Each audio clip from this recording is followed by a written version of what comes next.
पंचम स्कंध श्रीमद् भागवतकार जी ने बड़ी प्यारी सी कथा कही है और वो कथा प्रिय व्रत की कथा है। भगवान ऋषभ देव की कथा है जिनसे जैन धर्म का प्रादुर्भाव हुआ। प्रिय व्रत की कथा तो ये है कि वे वीतरागी थे, तपस्वी थे, त्यागी थे, संसार में बंधना नहीं चाहते थे, लेकिन बड़ों का आदेश हुआ तो उन्होंने उस आज्ञा का पालन किया। कभी कभी आप अपने बड़प्पन को छोड़कर उस स्तर पर उतर के चले आते हो जो आपका स्तर नहीं है, लेकिन अगर वो आदेश हो गया, आज्ञा हो गई, सृष्टि के लिए वो उचित है, तो हम फिर अपने सुख का त्याग करके उस कार्य को भी करने को तैयार हो जाते हैं। ऋषभदेव जी महाराज तो इतने महापुरुष थे कि वो अपनी संतानों को बैठा के बताते थे कि सबसे सुंदर काया मिलती है मनुष्य की काया। 84 लाख योनियों की पूरी यात्रा 8 करोड़ 40 लाख सालों में होती है, तब जाके फिर मनुष्य की काया मिलती है। और इस मनुष्य की काया में सिर्फ सोना, खाना, पीना, भोगना ये उचित नहीं है। भगवान का भजन करना, सत्य को जानना, सत्य का अन्वेषी बनना और सृष्टि के कल्याण के लिए कार्य करना। माँ पिता ने जन्म दिया तो उनकी जिम्मेदारी है कि वो अपनी संतानों को ज्ञान दें, सतमार्ग बताएं। तो उनकी बहुत सारी संतानें सतमार्ग पर चली। उन्हीं के एक पुत्र थे भरत जी महाराज। वो भी बड़े अद्भुत अलौकिक व्यक्तित्व थे। सब अपने राजपाट को उन्होंने व्यवस्था बनाई और स्वयं चले गए गंडकी नदी के तट पे भगवान की आराधना में। हमारे यहाँ उत्तरार्ध जो जीवन का होता है उसके लिए कहते हैं कि उत्तराखंड जाना चाहिए। उत्तरार्ध यानी आपके जीवन का चौथापन। 25 साल ब्रह्मचारी, 25 साल गृहस्थी, फिर वानप्रस्थी, उसके बाद सन्यास को धारण करो। ठीक है, अब अल्प आयु है इसलिए थोड़ा इसकी सीमा को कम किया जा सकता है। लोग मुझे पूछते हैं दीदी माँ घर कब छोड़ देना चाहिए, तो मैं कहती हूँ जब 10 बार पानी मांगो एक बार भी ना मिले तो समझ लो अब इस घर में हमारी जरूरत नहीं है। दूसरी बात ये है, छोड़ने और छूटने में फर्क होता है देवियों। छोड़ा जाता है प्रयत्न पूर्वक और छूट जाता है स्वतः ही। जो पका हुआ नारियल होता है ना, वो अपने आप खोपड़े को छोड़ देता है, और जो कच्चा नारियल होता है उसका कुछ ना कुछ अंश उस खोपड़े पे लगा रह जाता है। इसलिए बहुत बार लोग कहते हैं छोड़ना है, छोड़ना है। वो छोड़ने का दम्भ होता है, वो छूट नहीं पाता। तुम भी जब उपवास करती हो तो मोहल्ले भर को बताती हो कि आज मेरा व्रत है, आज मेरा उपवास है। अब बार बार रसोई में भी सूंघने जाती हो कि आज क्या बना है। यानी काया से छूट गया पर मन से बोलो ना। हम लोग अपने गुरुदेव के मार्गदर्शन में गंगा के किनारे ध्यान करते थे हरिद्वार में, तो एक सेठ का लड़का था, अपने पिता से नाराज होके भाग के आ गया और वहीं बैठा रहता था जहाँ सब साधु ध्यान करते। एक दिन वो गंगा के उस पार गया तैर के। उसको उधर दिखी सुंदर सुंदर से लंबे लंबे बालों की गोरी गोरी पीठ वाली कोई स्त्री। तो वो देखने के लिए वहां जब वो गया फिर लौटा तो मुंह उसका लटका हुआ था, उदास था। सबने पूछा क्या हुआ?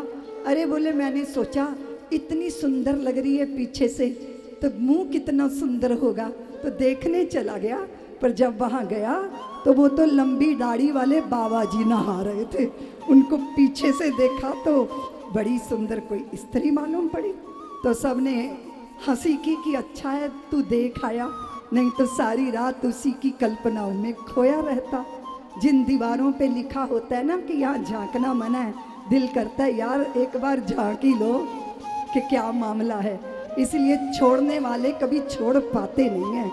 इसीलिए बहुत बार लोग कहते हैं, और मुझे लगता है कंकड़ पत्थर नहीं छूटेंगे, नहीं छूटेंगे। जिस दिन कोहे नूर का हीरा मिल जाएगा ना, उस दिन कंकड़ पत्थर कब छूट गए ये पता ही नहीं चलेगा। इसलिए श्रेष्ठ को प्राप्त करने का प्रयास करो। वो जो साधारण सा है वो अपने आप छूट जाएगा। समझ आया? बोलो ना देवियों, बोलती क्यों नहीं हो? प्रयत्न पूर्वक कुछ होता है नहीं। हाँ सुनो ना, उसने संकल्प किया बाबा जी ने कि अगर कोई स्त्री दिखेगी तो मैं अपना भरा हुआ जल का मटका दोबारा जल भरूंगा, फिर मटका मांजूंगा, फिर जल भरूंगा। कोई स्त्री दिख जाती तो वो ऐसा ही करते, उन्होंने ये नियम ले रखा था। स्त्री दिख गई तो वो सोचते थे पानी अशुद्ध हो गया, उसे फेंकते थे, फिर घड़ा मांजते थे, फिर भरते थे। और मोहल्ले के मन चले लड़कों ने एक स्त्री को 10 रुपए दे दिए कि जब बाबा जी घड़ा भर ले तब सामने जाके खड़ी हो जाया कर। अब 1 बार 2 बार 3 बार 4 बार बार ऐसा हुआ, बाबा जी को चढ़ा गुस्सा, और घड़ा उठा के उस स्त्री की खोपड़ी पे दे मारा। एक बड़े महापुरुष खड़े थे तो वो बोले कि ऐसा क्यों कर रहे हो तुम, ऐसा क्यों कर रहे हो? कोई स्त्री दिख जाती है तो घड़ा क्यों मांजते हो? ये आज तक नहीं समझ आया, मुझे भी समझ नहीं आया। सुनो देवियों, अगर घड़े का मन खराब होगा, हाँ घड़े के अंदर कुछ वासना आएगी तो स्त्री को देख के आ सकती है? बोलो ना। सुराही दिखेगी तो शायद उसके दिल की घंटी बज जाए। घड़ी को देख के, सुराही को देख के मटकी पे रीझेगा, किसी स्त्री पे क्यों रीझेगा? अरे मटका क्यों मांज रहा है?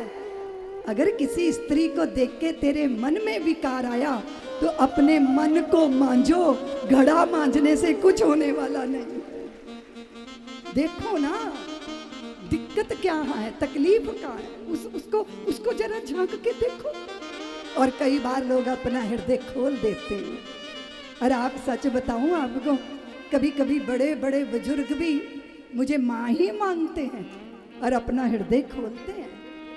एक मुझे मिले, बोले दीदी माँ अगर मेरी खोपड़ी चीरेंगी ना तो इसमें स्त्रियों के विचार भरे हैं, मैं क्या करूं?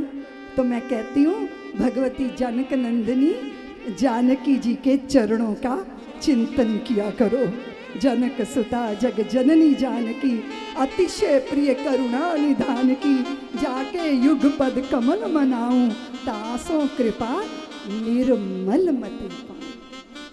25 साल ब्रह्मचारी, फिर गृहस्थी, फिर क्या करना है?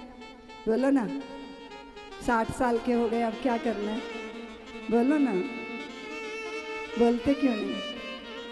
मिल्कियत छोड़ने की जरूरत नहीं है, मालकियत छोड़नी है। सुन रहे हो जी? घर छोड़ोगे तो आश्रम बनाने के चक्कर में पड़ जाओगे। इसलिए मिल्कियत छोड़ के कुछ नहीं होगा। ये मेरा है, ये मालकियत छोड़नी है। और जिस दिन मालकियत छोड़ दोगे उस दिन चांदनी में ही हरिद्वार और वृंदावन का अनुभव करने लग जाओ। इसलिए बंधन बाहर नहीं होते, बंधन आंतरिक होते हैं, सूक्ष्म होते हैं, और इस पे कुठाराघात करना होता है। सब्सक्राइब करें साध्वी ऋतंभरा जी के YouTube चैनल को, और हमारे वीडियोस को सबसे पहले देखने के लिए बेल आइकन को दबाना ना भूलें।